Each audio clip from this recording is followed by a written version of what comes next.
ನಮಸ್ಕಾರ ವಿದ್ಯಾರ್ಥಿಗಳೇ, ಈ ದಿನ ನಾವು ತಮ್ಮ 5ನೇ ತರಗತಿಯ ಪಾಠ ಸುಳ್ಳು ಹೇಳಬಾರದು, ಈ ಸುಳ್ಳು ಹೇಳಬಾರದು ಅಂತಕ್ಕಂಥ ಪಾಠವನ್ನ ನಾವು ತಿಳಿದುಕೊಳ್ಳೋಣ.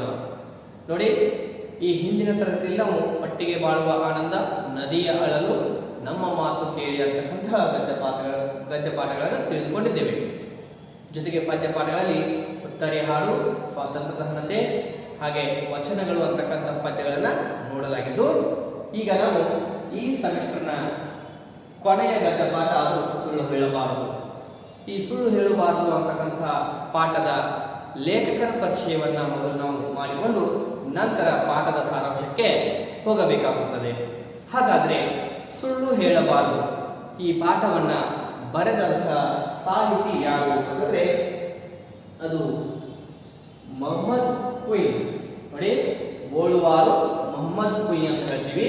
ಹಾಗಾಗಿ ಸುಳ್ಳು ಹೇಳಬಾರದು ಈ ಪಾಠದ ಸಾಹಿತಿ ಅಂದ್ರೆ ಲೇಖಕರು ಯಾರಂದ್ರೆ ಮೊಹಮ್ಮದ್ ಕುಯಿ. ಇದನ್ನ ತಾವೆಲ್ಲರೂ ನೆನಪಿಟ್ಕೊಳ್ಬೇಕು.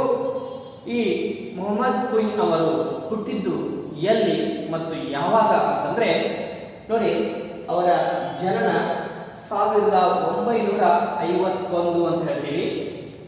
1951ರಲ್ಲಿ ಅವರು ಹುಟ್ಟಿದಂತಹ ಸ್ಥಳ ಯಾವುದಂದ್ರೆ, ಜನ್ಮಸ್ಥಳ ದಕ್ಷಿಣ ಕನ್ನಡ ಜಿಲ್ಲೆಯ ಪುತ್ತೂರಿನ ಬೋಳುವಾರು ಗ್ರಾಮ ಅಂತ ಹೇಳ್ತೀವಿ. ನೋಡಿ, ಕರಾವಳಿ ಜಿಲ್ಲೆಗಳಲ್ಲಿ ಒಂದಾದಂತಹ ದಕ್ಷಿಣ ಕನ್ನಡ ಜಿಲ್ಲೆಯ ಒಂದು ಪುತ್ತೂರು ಅಂತಕ್ಕಂಥ ತಾಲೂಕು. ಆ ತಾಲೂಕಿನಲ್ಲಿ ಬರ್ತಕ್ಕಂತಹ ಬೋಳುವಾರು ಅಂತಕ್ಕಂಥ ಗ್ರಾಮದಲ್ಲಿ 1951ರಲ್ಲಿ ನಮ್ಮ ಸುಳ್ಳು ಹೇಳಬಾರದು ಅಂತಕ್ಕಂಥ ಪಾಠದ ಲೇಖಕರಾದಂತಹ ಮೊಹಮ್ಮದ್ ಕುಯಿ ಅವರು ಜನಿಸಿದರು ಅನ್ನೋದನ್ನ ನಾವು ತಿಳಿದುಕೊಳ್ಳಬೇಕು. ನೋಡಿ, ಮೊಹಮ್ಮದ್ ಕುಯಿ ಅವರು ಬರೆದಂತಹ ಕೃತಿಗಳಲ್ಲಿ ನಾವು ಪ್ರಮುಖವಾಗಿ ನೋಡ್ತೀವಿ. ಅವುಗಳು ದೇವರುಗಳ ರಾಜ್ಯದಲ್ಲಿ, ಏನು ದೇವರುಗಳ ರಾಜ್ಯದಲ್ಲಿ, ಆಕಾಶಕ್ಕೆ ನೀಲಿ ಪರದೆ, ನೋಡಿ ಆಕಾಶಕ್ಕೆ ನೀಲಿ ಪರದೆ, ಜಿಹಾದ್, ನೋಡಿ ಇನ್ನೊಂದು ಜಿಹಾದ್, ಹಾಗೆ ಸ್ವಾತಂತ್ರ್ಯದ ಓಟ, ಪಂಡಿತ ಫಕೀರ, ಕಲಾಂ ಮೇಷ್ಟ್ರು, ಹೌದಾ, ಕಲಾಂ ಮೇಷ್ಟ್ರು, ಪಂಡಿತ ಫಕೀರ, ಸ್ವಾತಂತ್ರ್ಯದ ಓಟ, ಪರದೆ ಅಂದ್ರೆ ಆಕಾಶಕ್ಕೆ ನೀಲಿ ಪರದೆ, ಜಿಹಾದ್, ದೇವರುಗಳ ರಾಜ್ಯದಲ್ಲಿ. ಹಾಗೆ ಅವರ ಇನ್ನೊಂದು ಕೃತಿ ಅಂದ್ರೆ ತಟ್ಟು ಮಗು ಚಪ್ಪಾಳೆ, ತಟ್ಟು ಚಪ್ಪಾಳೆ ಪುಟ್ಟ ಮಗು ಅಂತೇಳಿ, ತಟ್ಟು ಚಪ್ಪಾಳೆ ಪುಟ್ಟ ಮಗು ಅಂತಕ್ಕಂಥದ್ದು ಇನ್ನೊಂದು ಅವರ ಸಾಹಿತ್ಯ ಕೃತಿ. ಜೊತೆಗೆ ಇವರ ವೃತ್ತಿಯನ್ನು ನೋಡಿದಾಗ, ಇವರ ವೃತ್ತಿ ಏನಂತಂದ್ರೆ ಸಿಂಡಿಕೇಟ್ ಬ್ಯಾಂಕ್ನಲ್ಲಿ ಏನಾಗಿತ್ತು ಅಂದ್ರೆ ಇವರು ನೌಕರಿಯನ್ನು ಮಾಡ್ತಾ ಇದ್ರು ಅಥವಾ ಕಾರ್ಯವನ್ನು ನಿರ್ವಹಿಸ್ತಾ ಇದ್ರು. ಅಲ್ಲಿ ಪ್ರಬಂಧಕರಾಗಿ, ಸಿಂಡಿಕೇಟ್ ಬ್ಯಾಂಕಿನ ಪ್ರಬಂಧಕರಾಗಿ ವೃತ್ತಿಯನ್ನ ಇವರು ಏನ್ ಮಾಡಿದ್ದಾರೆ, ಮುಕ್ತಾಯ ಮಾಡಿದ್ದಾರೆ, ಅಂದ್ರೆ ನಿವೃತ್ತಿಯನ್ನು ಕೂಡ ಅಲ್ಲಿ ಹೊಂದಿದ್ದಾರೆ ಅಂತ ನಾವು ತಿಳಿದುಕೊಳ್ಳಬಹುದು. ಮುಸ್ಲಿಂ ಒಂದು ಧರ್ಮಕ್ಕೆ ಸೇರಿರ್ತಕ್ಕಂಥ ಇವರು ಕನ್ನಡ ಸಾಹಿತ್ಯದ ಬೆಳವಣಿಗೆಯಲ್ಲಿ, ಕನ್ನಡ ಸಾಹಿತ್ಯದ ಬಲವನ್ನು ಬೆಳೆಸಿಕೊಂಡಂತಹ ಇವರು ಅನೇಕ ರೀತಿಯಲ್ಲಿ ತಮ್ಮ ಕೃತಿಗಳನ್ನು ರಚನೆ ಮಾಡುವ ಮೂಲಕ ಕನ್ನಡ ನಾಡಿಗೆ, ಕನ್ನಡ ಸಾಹಿತ್ಯ ಪ್ರಿಯರಿಗೆ ಉತ್ತಮವಾದಂತಹ ಒಂದು ಪುಸ್ತಕಗಳ ಜ್ಞಾನ ಭಂಡಾರವನ್ನು ನೀಡಿದ್ದಾರೆ ಅಂತ ನಾವಿಲ್ಲಿ ತಿಳಿದುಕೊಳ್ಳಬಹುದು. ಹಾಗಾಗಿ ಇವರ ಒಂದು ಮುಸ್ಲಿಂ ಧರ್ಮಕ್ಕೆ ಸೇರಿದ್ರು ಕೂಡ ನಮ್ಮ ಕನ್ನಡ ನಾಡಿನ ಕನ್ನಡ ಭಾಷೆಯ ಮೇಲೆ ಅನೇಕ ಸಾಹಿತ್ಯಗಳನ್ನ ಕೊಟ್ಟು ಲೋಕಾರ್ಪಣೆ ಮಾಡಿದವರಲ್ಲಿ ಇವರೇ ಮೊದಲಿಗರು ಅಂತಕ್ಕಂಥದ್ದನ್ನು ಕೂಡ ನಾವು ತಿಳ್ಕೊಳ್ಬೇಕಾಗುತ್ತದೆ. ಅಂದ್ರೆ ಮುಸ್ಲಿಂ ಒಬ್ಬ ಧರ್ಮಕ್ಕೆ ಸೇರಿದಂತಹ ವ್ಯಕ್ತಿಯಾಗಿದ್ರು ಕೂಡ ಅವರ ಮಾತೃಭಾಷೆ ಉರ್ದು ಇದ್ರೂ ಕೂಡ ಕನ್ನಡ ಸಾಹಿತ್ಯದ ರಚನೆಯಲ್ಲಿ ಇವರು ಮೊದಲಿಗರು ಅನ್ನೋದನ್ನ ನಾವು ತಿಳಿದುಕೊಳ್ಳಬೇಕು. ಹಾಗಾಗಿ ಇವರ ಒಂದು ಪರಿಚಯ ಏನಾಗಿದೆ ಅಂದ್ರೆ, ಸಿಂಡಿಕೇಟ್ ಬ್ಯಾಂಕಿನ ಒಬ್ಬ ಮಹಾಪ್ರಬಂಧಕರಾಗಿ ಸೇವೆಯನ್ನು ಸಲ್ಲಿಸಿ, ಜೊತೆಗೆ ಹಲವಾರು ಕೃತಿಗಳನ್ನು ರಚಿಸಿದ್ದಾರೆ. ಅವುಗಳು ದೇವರುಗಳ ರಾಜ್ಯದಲ್ಲಿ, ಆಕಾಶಕ್ಕೆ ನೀಲಿ ಪರದೆ, ಜಿಹಾದ್, ಸ್ವಾತಂತ್ರ್ಯದ ಓಟ, ತಟ್ಟು ಚಪ್ಪಾಳೆ ಪುಟ್ಟ ಮಗು, ಹಾಗೆ ಪಂಡಿತ ಫಕೀರ, ಕಲಾಂ ಮೇಷ್ಟ್ರು ಅಂತಕ್ಕಂಥದ್ದು ಅವರ ಪ್ರಮುಖ ಕೃತಿಗಳಾಗಿದ್ದರೆ, ಅವರ ಒಂದು ಸಾಧನೆಗೆ ಸಿಕ್ಕಂತಹ ಪ್ರಶಸ್ತಿಗಳು ಯಾವಂದ್ರೆ ಕರ್ನಾಟಕ ಸಾಹಿತ್ಯ ಅಕಾಡೆಮಿ ಪ್ರಶಸ್ತಿ ಆಗಿರಬಹುದು, ಭಾರತೀಯ ಸಾಹಿತ್ಯ ಪ್ರತಿಷ್ಠಾನ ಪ್ರಶಸ್ತಿ, ಜೊತೆಗೆ ಕೇಂದ್ರ ಸಾಹಿತ್ಯ ಅಕಾಡೆಮಿ ಪ್ರಶಸ್ತಿ, ಜೊತೆಗೆ ಕರ್ನಾಟಕ ಚಲನಚಿತ್ರ ಮತ್ತು ಕಥಾ ಪ್ರಶಸ್ತಿ ಅಂತ ಹೇಳ್ತೀವಿ. ಅವುಗಳು ಕೂಡ ಅವರಿಗೆ ಸಂದಿವೆ ಅಥವಾ ಬಂದಿವೆ ಅಂತೇಳಿ ನಾವು ಅರ್ಥ ಮಾಡಿಕೊಳ್ಬೇಕು. ಇನ್ನ ಈ ಒಂದು ಸುಳ್ಳು ಹೇಳಬಾರದು ಅಂತಕ್ಕಂತಹ ಲೇಖಕರ ಒಂದು ಯಾವ ಕೃತಿಯಿಂದ ಈ ಪಾಠವನ್ನು ಆಯ್ದುಕೊಳ್ಳಲಾಗಿದೆ ಅಂತಂದ್ರೆ ನಾವು ಯಾವ ಒಂದು ಕೃತಿಯಿಂದ ಈ ಪಾಠವನ್ನು ಆಯ್ದುಕೊಳ್ಳಲಾಗಿದೆ ಅಂತಂದ್ರೆ ನೋಡಿ, ಬಾಪು ಗಾಂಧಿ ಆದ ಕತೆ. ನೋಡಿ, ಬಾಪು ಗಾಂಧಿ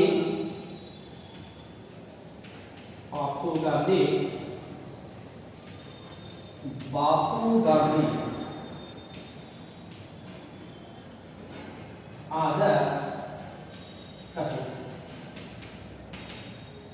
ಈ ಒಂದು ಬಾಪು ಗಾಂಧಿ ಆದ ಕತೆ ಅಂತಕ್ಕಂಥ ಕಾದಂಬರಿಯಿಂದ ಮೊಹಮ್ಮದ್ ಗುನಿಯವರ ಬಾಪು ಗಾಂಧಿ ಆದ ಕತೆ ಅಂತಕ್ಕಂಥ ಕಾದಂಬರಿಯಿಂದ ಏನಾಗಿದೆ ಅಂದ್ರೆ ನಮ್ಮ 5ನೇ ತರಗತಿಯಲ್ಲಿ ಸುಳ್ಳು ಹೇಳಬಾರದು ಅಂತಕ್ಕಂಥ ಪಾಠವನ್ನ ನಾವು ಅಭ್ಯಾಸಕ್ಕೆ ತೆಗೆದುಕೊಳ್ತಾ ಇದ್ದೀವಿ.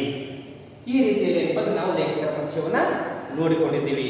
ಇನ್ನ ಈ ಪಾಠದ ಮುಖ್ಯ ಉದ್ದೇಶ ಏನಾಗಿದೆ, ಏಕೆ ಈ ಪಾಠವನ್ನು ನಾವೆಲ್ಲರೂ ಅಭ್ಯಾಸ ಮಾಡಿ ತಿಳಿದುಕೊಳ್ಳಬೇಕು, ಅಥವಾ ಈ ಪಾಠದಿಂದ ಬರ್ತಕ್ಕಂಥ ಸಂದೇಶ ಏನು ಅಂದ್ರೆ ನೋಡಿ, ಈ ಪಾಠದಲ್ಲಿರ್ತಕ್ಕಂಥ ಸಂದೇಶ ಏನಂತಂದ್ರೆ, ನಾವು ಚಿಕ್ಕವರಿದ್ದಾಗ ಅಂದ್ರೆ ಎಳೆಯವರಿದ್ದಾಗ, ಚಿಕ್ಕ ವಯಸ್ಸಿನಲ್ಲಿದ್ದಾಗ ಪ್ರತಿಯೊಬ್ಬರು ಏನು ಮಾಡ್ತಾರೆ ಅಂದ್ರೆ ಒಂದಲ್ಲ ಒಂದು ಬಾರಿ ಯಾವುದಾದರೂ ಸಂದರ್ಭದಲ್ಲಿ ಸುಳ್ಳುಗಳನ್ನ ಹೇಳಿರ್ತಾರೆ.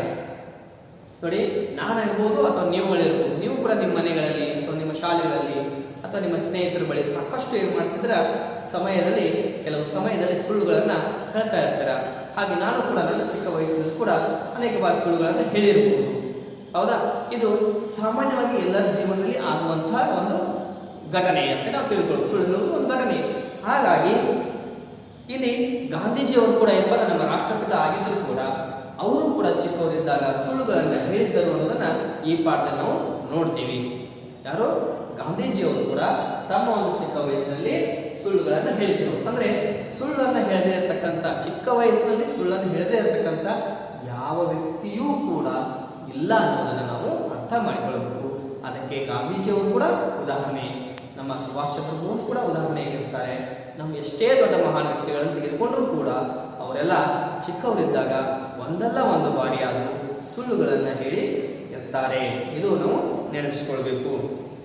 ಅಂತಹ ಒಂದು ಗಾಂಧೀಜಿಯವರ ಜೀವನದಲ್ಲಿ ನಡೆದಂತಹ ಸುಳ್ಳು ಹೇಳಿದಂತಹ ಒಂದು ಘಟನೆ ಇವತ್ತು ನಾವು ಅಭ್ಯಾಸ ಮಾಡ್ತಾ ಇದ್ದೀವಿ. ಅದು ಹೇಗೆ ಅವರನ್ನ ಮುಂದೆ ಸುಳ್ಳು ಹೇಳದಂತೆ ಪರಿವರ್ತನೆ ಮಾಡಲಿಕ್ಕೆ ಸಹಕಾರಿಯಾಯಿತು ಆ ಘಟನೆ. ಗಾಂಧೀಜಿಯವರು ಮಾತನಾಡಿರ್ತಕ್ಕಂತಹ ಸುಳ್ಳು ಹೇಗೆ ಬದಲಾವಣೆಯನ್ನ ಅವರಲ್ಲಿ ತಂದಿತು, ಬದಲಾವಣೆ ಆದ ನಂತರ ಅವರು ಮಾಡಿದಂಥ ಸಾಧನೆ ಅಂತಹದ್ದು ಅನ್ನೋದನ್ನ ನಾವು ನೋಡ್ತೀವಿ. ಹಾಗಾಗಿ ಗಾಂಧೀಜಿಯವರ ಜೀವನದಲ್ಲಿ ನಡೆದಂತಹ ಒಂದು ಸುಳ್ಳಿನ ಘಟನೆ, ಸುಳ್ಳಿನ ಒಂದು ಸಂದರ್ಭ ಯಾವುದು ನಡೆಸಿತ್ತು, ಆ ಸಂದರ್ಭ ಅವರನ್ನು ಬದಲಾಯಿಸಿತು. ಮುಂದೆ ಅವರನ್ನ ಜೀವನದಲ್ಲಿ ಅವರ ಕೊನೆಯ ಉಸಿರಿನವರೆಗೂ ಸುಳ್ಳುಗಳನ್ನು ಹೇಳದಂತೆ ಆ ಘಟನೆ ಏನು ಮಾಡಿತು ಅಂದರೆ ಬದಲಾವಣೆಯನ್ನು ಅವರಲ್ಲಿ ಉಂಟು ಮಾಡಿತು. ಹಾಗಾಗಿ ಈ ಘಟನೆಯನ್ನ ಅಂದರೆ ಸುಳ್ಳು ಹೇಳದಂತೆ ಅವರನ್ನ ಪರಿವರ್ತನೆ ಮಾಡಿರ್ತಕ್ಕಂಥ ಆ ಒಂದು ಸಂದರ್ಭ ಯಾವುದು, ಹಾಗಾಗಿ ಅವರಿಗೆ ಆ ರೀತಿ ಪರಿವರ್ತನೆ ತರಲಿಕ್ಕೆ ಮುಖ್ಯ ಕಾರಣ ಯಾರು ಎನ್ನುವುದನ್ನು ನಾವು ಈ ಪಾಠದಲ್ಲಿ ತಿಳ್ಕೊಳ್ತೀವಿ. ಹಾಗಾಗಿ ವ್ಯಕ್ತಿಗಳಿಗೆ ಅಥವಾ ಚಿಕ್ಕ ಮಕ್ಕಳಿಗೆ ಸರಿಯಾದ ಸಮಯದಲ್ಲಿ ಸರಿಯಾದಂತಹ ವ್ಯಕ್ತಿತ್ವ ಇರುವವರು ಏನು ಮಾಡ್ತಾರೆ, ಸೂಕ್ತವಾದಂತಹ ಮಾರ್ಗದರ್ಶನ ಮಾಡಿದರೆ ಯಾವ ವ್ಯಕ್ತಿಯೂ ಕೂಡ ಮುಂದೆ ಭವಿಷ್ಯದಲ್ಲಿ ಕೆಟ್ಟ ಕಾರ್ಯಗಳಿಗೆ ಅಥವಾ ಸುಳ್ಳು ಹೇಳುವಂಥ ಕಾರ್ಯಗಳಿಗೆ ಆತ ಮುಂದೆ ಆಗುವುದಿಲ್ಲ ಎಂಬುದನ್ನು ನಾವು ತಿಳ್ಕೊಳ್ತೀವಿ. ಯಾವ ಪಾಠದಿಂದ? ಈ ಒಂದು ಪಾಠದಿಂದ. ಹಾಗಾಗಿ ಚಿಕ್ಕ ವಯಸ್ಸಿನಲ್ಲಿ ಮಾಡಿರ್ತಕ್ಕಂಥ ತಪ್ಪುಗಳನ್ನ ನಾವು ದೊಡ್ಡವರಾದ ನಂತರ ಮಾಡಬಾರ್ದು. ಅಂದರೆ ಯಾವಾಗ ನಮ್ಮ ತಪ್ಪುಗಳು ನಮಗೆ ಗೊತ್ತಾಗುತ್ತವೆಯೋ ಅಲ್ಲಿಂದ ನಮ್ಮ ಬದಲಾವಣೆ ಪ್ರಾರಂಭ ಆಗಬೇಕು.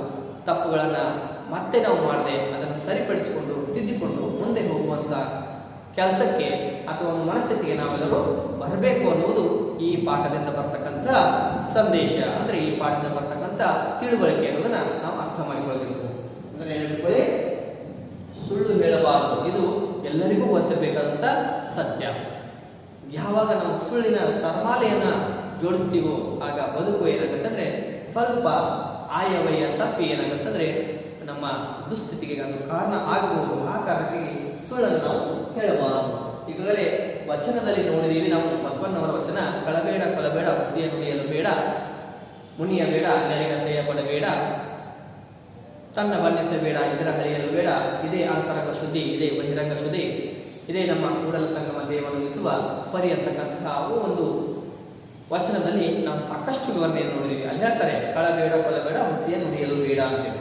ಅಂದ್ರೆ ಕಳ್ಳತನ ಮಾಡಬಾರದು, ಪರರ ವಸ್ತುಗಳನ್ನ ಬೇರೆಯವರ ವಸ್ತುಗಳನ್ನು ಕಳ್ಳತನ ಮಾಡಬಾರದು, ಕೊಲಬೇಡ, ಪ್ರಾಣಿ ಹಿಂಸೆ ಮಾಡಬೇಡ, ಅಥವಾ ಪ್ರಾಣಿಗಳ ಜೀವಕ್ಕೆ ಹಾನಿ ಮಾಡಬೇಡ, ಪ್ರಾಣಿಗಳ ಅಂದ್ರೆ ಮನುಷ್ಯರಲ್ಲಿ ಯಾವುದೇ ಜೀವಿ ಇದೆ ಅವುಗಳ ಪ್ರಾಣಕ್ಕೆ ನೀನು ತೊಂದರೆ ಕೊಡಬೇಡ, ಕಳಬೇಡ ಕೊಲಬೇಡ, ಹುಸಿಯ ನುಡಿಯಲು ಬೇಡ. ಹುಸಿ ಅಂತಂದ್ರೆ ಸುಳ್ಳನ್ನು ನಾವು ಹೇಳಬಾರದು ಅನ್ನೋದನ್ನ ಆ ವಚನದಲ್ಲಿ ಹೇಳ್ತೀವಿ. ಹಾಗಾಗಿ ಇಲ್ಲೂ ಕೂಡ ಏನಂತಾರೆ ಸುಳ್ಳು ಹೇಳಬಾರದು ಅಂತಕ್ಕಂಥದ್ದು ಇದೊಂದು ನೈಜ ಘಟನೆ. ಗಾಂಧೀಜಿಯವರ ಜೀವನದಲ್ಲಿ ನಡೆದಂತಹ ಈ ಒಂದು ಘಟನೆ ಗಾಂಧೀಜಿಯವರ ಒಂದು ಪರಿವರ್ತನೆಗೆ ಮೂಲ ಕಾರಣ ಆಯಿತು ಅಂತ ನಾವು ಇಲ್ಲಿ ಭಾವಿಸಿಕೊಳ್ಬಹುದು. ಹಾಗಾಗಿ ಈ ಒಂದು ಪಾಠ ತುಂಬಾ ಚೆನ್ನಾಗಿರ್ತಕ್ಕಂತಹ ಒಂದು ನೈತಿಕ ಜ್ಞಾನವನ್ನು ನಮ್ಮಲ್ಲಿ ಮೂಡಿಸ್ತಕ್ಕಂತಹ ಪಾಠ ಈ ಪಾಠ ಆಗಿದೆ. ಹಾಗಾಗಿ ಈ ಪಾಠದ ಸಾರಾಂಶವನ್ನು ನಾವೆಲ್ಲವನ್ನ ತಿಳಿದುಕೊಳ್ಳಲಿಕ್ಕೆ ಪ್ರಯತ್ನ ಮಾಡೋಣ. ನೋಡಿ, ಈ ಒಂದು ತರಗತಿಯಲ್ಲಿ ನಾವು ಏನ್ ಮಾಡಿದೀವಿ, ಸುಳ್ಳು ಹೇಳಬಾರದು ಅಂತಕ್ಕಂಥ ಈ ಒಂದು ತರಗತಿಯಲ್ಲಿ ನಾವು ಮೊದಲಾಗಿ ಕೃತಿಕಾರರ ಪರಿಚಯ ಮಾಡಿಕೊಂಡಿದ್ದೀವಿ. ಕೃತಿಕಾರರ ಪರಿಚಯ ಏನಂತಂದ್ರೆ ಬರೆದವರು. ಕೃತಿಕಾರರು ಯಾರು? ಪಾಠವನ್ನ ಬರೆದವರು. ಪಾಠವನ್ನ ಬರೆದವರು ಯಾರು ಅಂತಂದ್ರೆ ಮೊಹಮ್ಮದ್ ಕುಯಿ ಅವರು. ಸುಳ್ಳು ಹೇಳಬಾರದು ಅಂತಕ್ಕಂಥ ಈ ಪಾಠದ ಲೇಖಕರು ಮೊಹಮ್ಮದ್ ಕುಯಿ ಅವರು. ಹುಟ್ಟಿದ್ದು ಯಾವಾಗ ಅಂತಂದ್ರೆ 1951ರಲ್ಲಿ. ಎಲ್ಲಿ ಅಂತಂದ್ರೆ ಜನ್ಮಸ್ಥಳ ಹೇಳ್ತೀವಿ ದಕ್ಷಿಣ ಕನ್ನಡ ಜಿಲ್ಲೆಯ ಪುತ್ತೂರಿನ ಮೂಳುವಾರು ಅಂತಕ್ಕಂಥ ಗ್ರಾಮ. ನೋಡಿ, ದಕ್ಷಿಣ ಕನ್ನಡ ಜಿಲ್ಲೆ ಅಂದ್ರೆ ಕರಾವಳಿ ಜಿಲ್ಲೆ, ಸಮುದ್ರ ತೀರದಲ್ಲಿರ್ತಕ್ಕಂಥ ಒಂದು ಜಿಲ್ಲೆ ಅದು ದಕ್ಷಿಣ ಕನ್ನಡ ಜಿಲ್ಲೆ. ಅಲ್ಲಿ ದಕ್ಷಿಣ ಕನ್ನಡ ಜಿಲ್ಲೆಯಲ್ಲಿ ಪುತ್ತೂರು ಅಂತಕ್ಕಂಥ ಒಂದು ತಾಲೂಕು, ಆ ತಾಲೂಕಿನ ಒಂದು ಗ್ರಾಮ ಮೂಳುವಾರು ಗ್ರಾಮ. ಇದು ಅವರ ಜನ್ಮ ಸ್ಥಳ. ಇನ್ನ ಅವರು ಮಾಡತಕ್ಕಂಥ ವೃತ್ತಿ ಏನಾಗಿತ್ತಂದ್ರೆ ಅವರು ಸಿಂಡಿಕೇಟ್ ಬ್ಯಾಂಕಿನ ಪ್ರಬಂಧಕರಾಗಿ ಸೇವೆಯನ್ನ ಸಲ್ಲಿಸಿದ್ದಾರೆ ಎಂದು ನಾವು ತಿಳ್ಕೊಂಡಿದ್ದೀವಿ. ಇನ್ನ ಅವರ ಒಂದು ಧರ್ಮ ಮುಸ್ಲಿಂ ಧರ್ಮ ಆದರೂ ಕೂಡ ಕನ್ನಡ ಸಾಹಿತ್ಯದ ಪೋಷಣೆಯಲ್ಲಿ, ಕನ್ನಡ ನಾಡಿನ ಸಾಹಿತ್ಯದ ಬೆಳವಣಿಗೆಯಲ್ಲಿ ಅಪಾರವಾಗಿರ್ತಕ್ಕಂಥ ಗ್ರಂಥಗಳನ್ನು ಕೊಟ್ಟು ಲೋಕಾರ್ಪಣೆ ಮಾಡಿದವರಲ್ಲಿ ಇವರೇ ಮೊದಲಿಗರು ಅಂತಕ್ಕಂಥದ್ದನ್ನು ನಾವು ಅರ್ಥ ಮಾಡಿಕೊಳ್ಳಬೇಕು. ಯಾರು? ಮೊಹಮ್ಮದ್ ಕುಯಿ ಅವರು. ಯಾಕಂದ್ರೆ ಧರ್ಮ ಬೇರೆ, ಮಾತೃಭಾಷೆ ಬೇರೆ, ಆದರೂ ಕೂಡ ಕನ್ನಡ ಸಾಹಿತ್ಯದ ಮೇಲೆ ಅವರಿಗಿರ್ತಕ್ಕಂಥ ಪ್ರೀತಿ ಇಲ್ಲಿ ಅವರ ಒಂದು ಕೃತಿಗಳ ಮೂಲಕ ನಮಗೆ ಸಿಗುತ್ತದೆ. ಹೀಗೆ ಅವರ ಒಂದು ಪರಿಚಯದಲ್ಲಿ ನಾವು ಕೃತಿಗಳನ್ನು ನೋಡಿದಾಗ, ಕೃತಿಗಳು ಯಾವಂತಂದ್ರೆ ಅವರು ಬರೆದಂತಹ ಪುಸ್ತಕಗಳು ಯಾವಂತಂದ್ರೆ ದೇವರುಗಳ ರಾಜ್ಯದಲ್ಲಿ, ಆಕಾಶಕ್ಕೆ ನೀಲಿ ಬಂದೆ, ಜಿಹಾದ್, ಸ್ವಾತಂತ್ರ್ಯದ ಓಟ, ಪಂಡಿತ ಫಕೀರ, ಅವರ ತಟ್ಟು ಚಪ್ಪಾಳೆ, ಪುಟ್ಟ ಮಗು, ಜೊತೆಗೆ ಕಲಾಂ ಮೇಷ್ಟ್ರು. ಅಷ್ಟೇ ಅಲ್ಲದೆ ಅವರು ಏನ್ಪಾದ್ರೆ ಬರೆದಂತ ಇನ್ನೊಂದು ಪ್ರಮುಖ ಕಾದಂಬರಿ ಬಾಪು ಗಾಂಧಿ ಆದ ಕತೆ. ಈ ಕಾದಂಬರಿಯ ಮೂಲಕವೇ ನಾವು ಈ ಒಂದು ಪಾಠವನ್ನ ಆಯ್ಕೆ ಮಾಡಿಕೊಂಡಿದ್ದೇವೆ. ಅದರಲ್ಲಿ ಮುಖ್ಯವಾಗಿ ಇಷ್ಟೆಲ್ಲ ಸಾಹಿತ್ಯದ ಒಂದು ಸಾಧನೆಗಾಗಿ ಸಿಕ್ಕಂತಹ ಪ್ರಶಸ್ತಿಗಳನ್ನು ನೋಡಿದಾಗ ಅವರಿಗೆ ಕರ್ನಾಟಕ ಸಾಹಿತ್ಯ ಅಕಾಡೆಮಿ ಪ್ರಶಸ್ತಿ ದೊರಕಿದೆ, ಭಾರತೀಯ ಸಾಹಿತ್ಯ ಪ್ರತಿಷ್ಠಾನ ಪ್ರಶಸ್ತಿ ಸಿಕ್ಕಿದೆ, ಕೇಂದ್ರ ಸಾಹಿತ್ಯ ಅಕಾಡೆಮಿ ಪ್ರಶಸ್ತಿ ಸಿಕ್ಕಿದೆ, ಜೊತೆಗೆ ಭಾರತೀಯ ಚಲನಚಿತ್ರ ಮತ್ತು ಕಥಾ ಪ್ರಶಸ್ತಿ ಕೂಡ ದೊರಕಿದೆ ಎನ್ನುವುದನ್ನ ನಾವು ಈ ತರಗತಿಯಲ್ಲಿ ತಿಳಿದುಕೊಂಡಿದ್ದೀವಿ. ಇನ್ನ ಅವರ ಈ ಒಂದು ಪಾಠದಲ್ಲಿ ಬರ್ತಕ್ಕಂಥ ನೀತಿ ಏನಂತಂದ್ರೆ ಎಲ್ಲರೂ ಚಿಕ್ಕವರಿದ್ದಾಗ ಸುಳ್ಳುಗಳನ್ನ ಹೇಳಿರ್ತಾರೆ, ಯಾರಿಗಾದ್ರೂ ಒಬ್ಬರಿಗೆ ಸುಳ್ಳನ್ನು ಹೇಳಿರ್ತಾರೆ. ಅಂತಹ ಸಂದರ್ಭದಲ್ಲಿ ಏನಪ್ಪಾ ಅಂದ್ರೆ ಗಾಂಧೀಜಿಯವರು ಕೂಡ ಇದಕ್ಕೆ ಬರ್ತಾ ಇರಲಿಲ್ಲ. ಗಾಂಧೀಜಿಯವರು ಕೂಡ ನಮ್ಮ ರಾಷ್ಟ್ರಪಿತ ಆದರೂ ಕೂಡ ದೇಶಕ್ಕೆ ಸ್ವಾತಂತ್ರ್ಯವನ್ನು ತಂದು ಕೊಟ್ಟರು ಕೂಡ ಚಿಕ್ಕವರಿದ್ದಾಗ ಅವರು ಕೂಡ ಸುಳ್ಳುಗಳನ್ನ ಹೇಳಿದ್ದರು. ಆ ಒಂದು ಘಟನೆಯನ್ನು ನಾವಿಲ್ಲಿ ತಿಳ್ಕೊಳ್ತೀವಿ. ಯಾವಾಗ ಅವರು ಹೇಳಿದಂಥ ಸುಳ್ಳಿಗೆ ತಕ್ಕದಾದಂತಹ ಮಾರ್ಗದರ್ಶನವನ್ನ ಸಿಗುತ್ತದೆಯೋ ಆಗ ಅವರು ಬದಲಾಗಿ ಏನ್ ಮಾಡ್ತಾರೆ ಅಂದ್ರೆ ರಾಷ್ಟ್ರಪಿತ ಎನಿಸ್ಕೊಳ್ತಾರೆ. ಸಾಧನೆಯ ಮೆಟ್ಟಿಲುಗಳನ್ನ ಅವ್ರು ಏನ್ ಮಾಡ್ತಾರೆ ಅಂದ್ರೆ ಏರ್ತಾರೆ ಅನ್ನೋದನ್ನ ಈ ಪಾಠದಲ್ಲಿ ನಾವು ತಿಳ್ಕೊಳ್ತೀವಿ. ಅಂದ್ರೆ ಸುಳ್ಳುಗಳನ್ನ ಹೇಳಿದಾಗ ಅಥವಾ ತಪ್ಪುಗಳನ್ನು ಮಾಡಿದಾಗ ಹಿರಿಯರಾದವರು, ದೊಡ್ಡವರೆನಿಸಿಕೊಂಡವರು ಏನ್ ಮಾಡ್ಬೇಕಂದ್ರೆ ಸರಿಯಾದಂತಹ ದಿಕ್ಕಿನಲ್ಲಿ ಮಾರ್ಗದರ್ಶನ ಮಾಡಬೇಕು. ಅವರ ತಪ್ಪನ್ನ ತಿದ್ದುಕೊಳ್ಳಲಿಕ್ಕೆ ಅವಕಾಶ ಮಾಡಿಕೊಡ್ಬೇಕು. ಹಾಗೆ ಆ ಮಕ್ಕಳು ಕೂಡ ಏನ್ ಮಾಡ್ಬೇಕಂದ್ರೆ ತಪ್ಪುಗಳನ್ನು ತಿದ್ದುಕೊಂಡು ಮುಂದೆ ಪರಿವರ್ತನೆಯಾಗಿ ಉತ್ತಮ ಸಾಧನೆ ಮಾಡುವ ಕಡೆಗೆ ಅವರ ಒಂದು ದೃಷ್ಟಿಯನ್ನ ನೆಡಬೇಕು ಅನ್ನೋದನ್ನ ಈ ಪಾಠದಲ್ಲಿ ನಾವು ಅಭ್ಯಾಸ ಮಾಡ್ತೀವಿ ಅಂತ ಈ ಒಂದು ಪಾಠದಲ್ಲಿ ತಿಳ್ಕೊಳ್ತೀವಿ. ಹೀಗೆ ಈ ಒಂದು ಪಾಠದ ಸಾರಾಂಶ ಇರುತ್ತದೆ. ಹಾಗಾದರೆ ನೋಡಿ, ಈ ತರಗತಿಯಲ್ಲಿ ನಾವು ತಿಳಿದಂತ ಅಭ್ಯಾಸ ಲೇಖಕರ ಪರಿಚಯ ಮತ್ತು ಆಶಯ, ಅಂದ್ರೆ ಈ ಪಾಠದ ಆಶಯ ಏನಾಗಿದೆ ಅಂತ ನಾವು ತಿಳ್ಕೊಂಡಿದ್ದೀವಿ. ಇಲ್ಲಿಗೆ ಈ ತರಗತಿಗೆ ವಿರಾಮ ಮಾಡಲಿಕ್ಕೆ ನಾನು ಇಚ್ಛೆ ಮಾಡ್ತಾ ಇದ್ದೀನಿ. ಇನ್ನು ನಿಮಗೆ ಕೊಡ್ತಕ್ಕಂಥ ಮನೆಗೆಲಸ ಏನಂದ್ರೆ, ಈ ಪಾಠದ ಅಂದ್ರೆ ಇವತ್ತಿನ ತರಗತಿಯ ಮೇಲೆ ನಾವು ಹೇಳ್ತಕ್ಕಂಥ ಮನೆಗೆಲಸ ಏನಂದ್ರೆ, ಗೋಳುವಾರು ಮೊಹಮ್ಮದ್ ಕುಂಯಿ ಅವರ ಪರಿಚಯವನ್ನು ನೀವು ಸರಿಯಾಗಿ ಪಟ್ಟಿಯನ್ನು ಮಾಡಬೇಕು. ಜೊತೆಗೆ ಈ ಪಾಠದಿಂದ ಬರ್ತಕ್ಕಂತಹ ಸಂದೇಶ ಏನನ್ನು ಕೂಡ ನೀವು ಸಂಕ್ಷಿಪ್ತವಾಗಿ ಬರೆಯುವ ಮೂಲಕ ಮನೆಗೆಲಸ ಪೂರ್ಣ ಮಾಡಿ ಅಂತ ಹೇಳ್ತಾ ಈ ಒಂದು ತರಗತಿ ವಿವರ ಮಾಡ್ತಾ ಇದ್ದೀನಿ. ಎಲ್ಲರಿಗೂ ಧನ್ಯವಾದ.